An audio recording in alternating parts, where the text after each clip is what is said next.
Hello, everyone. Michelle Wennis with Green Woman and Your Childbirth here.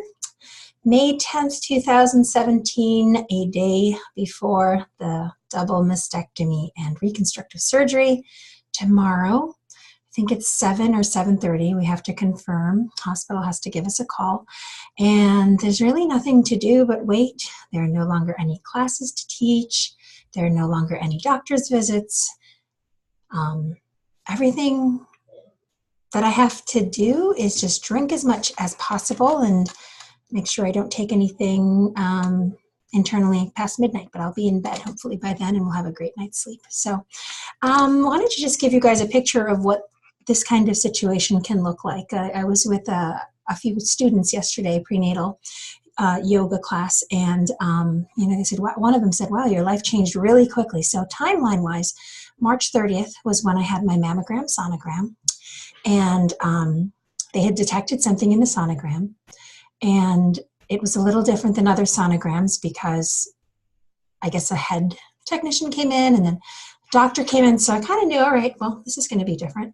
And then I was told before long I would hear from my doctor. So the next morning, very early in the morning, I heard from my good friend and midwife, Kathy Parisi, whom we all know and love, those who know and love her. And she was very eager to make sure that I was with a really great surgeon. And so I went. Thankfully, insurance covered all of that. And I had an appointment within a week. At that appointment, I was told I would have a biopsy. And so these nodules are measured in numbers. There's a BI-RAD count, so 3 would be nothing, 4 would be suspicious, 5 would be cancer for certain. So I was at a 4, and it was explained to me at the biopsy that, it wasn't anything to really worry about, but it was concerning, so it was important to get that biopsy. After the biopsy, we waited about a week, and it wasn't terribly uncomfortable.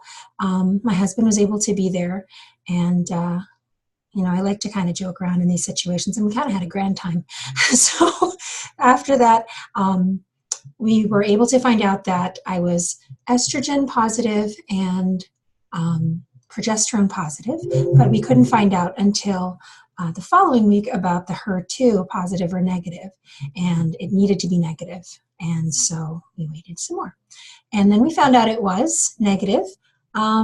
And then it was time to get counseling on, what options we had available. And so I was counseled. It was like an hour and a half, almost a counseling session with Eric and the breast surgeon. And it was very informative and very helpful. And we didn't need to make any kind of major decision at that point.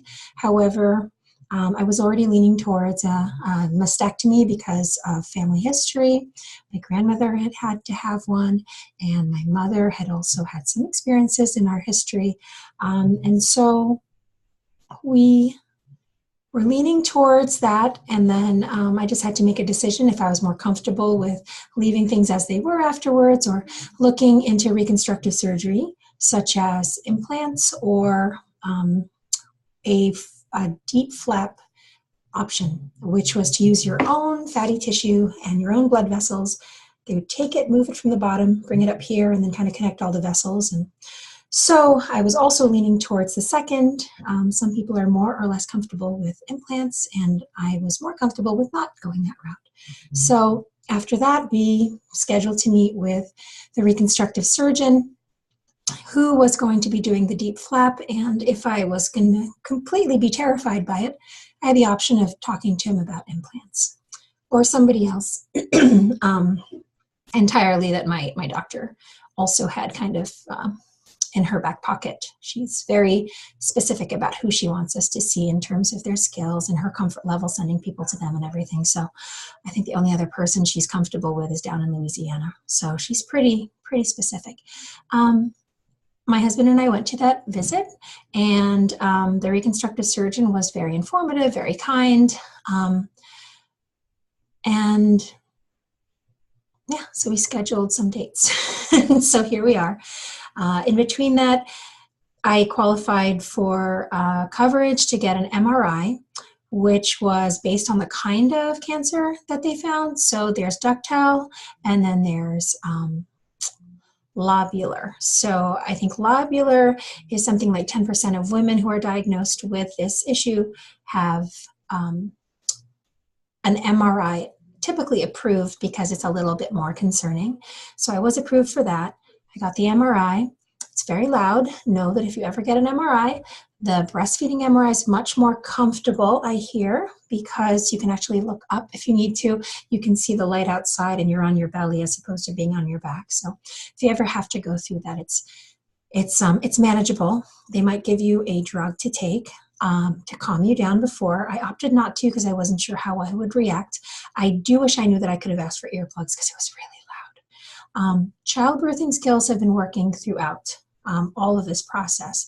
And I'm also, again, a very prayerful woman and have learned over time to receive prayers in return and receive all kinds of help and love and care from other people.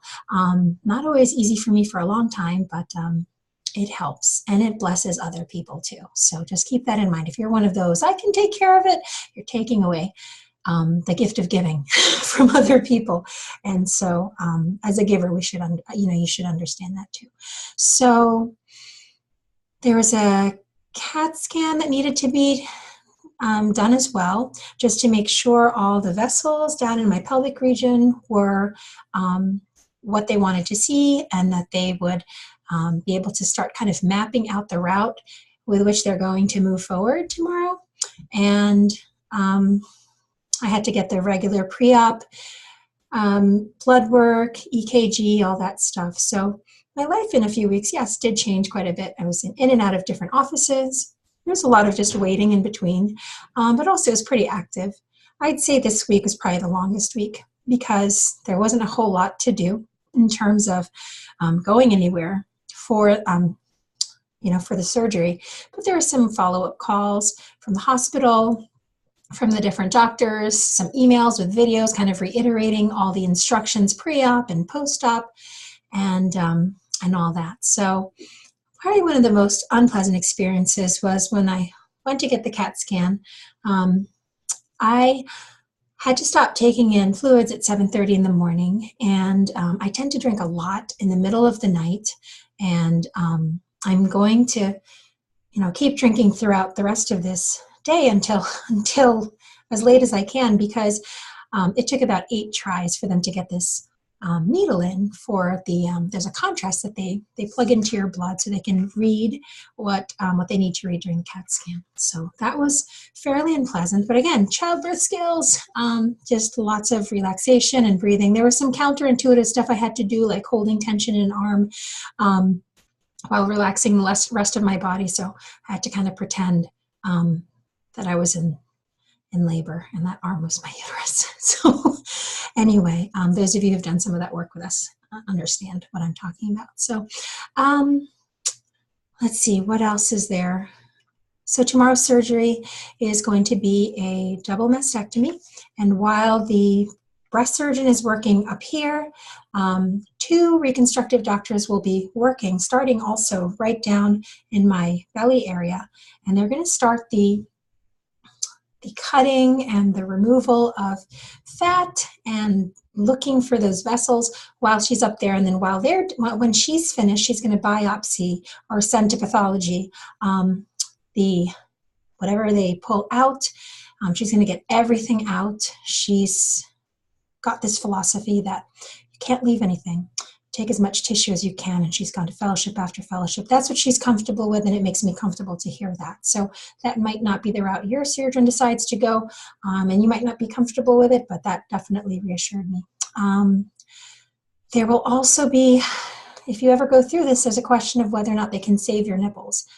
I know it's a weird thing to talk about, but some can, some can't. It depends on where the mass is and all that. So afterwards, some women do not have nipples and they can opt for tattoos, or they can actually reconstruct nipples for you afterwards. So these are all the different things you think about. And then and surgeries vary. So if you get the implants, it's something like, these are all done, I understand, in the same surgery as the mastectomy is happening.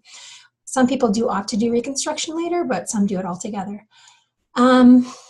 So it's about 2 hours of mastectomy and then another 8 to 10 hours of the reconstructive surgery for me, because I'm doing the DIEP flap, DIEP flap reconstructive surgery.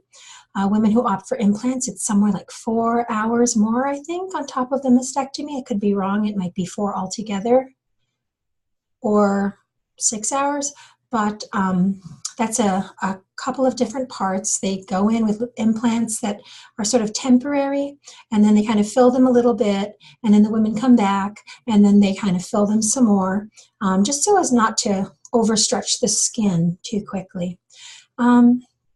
You have to make a decision which one you want to live with the most, just like when you're making a decision to go for a mastectomy of one breast or double, they call it bilateral mastectomy, or if you want to go with a lumpectomy radiation route. Those were my 2 options.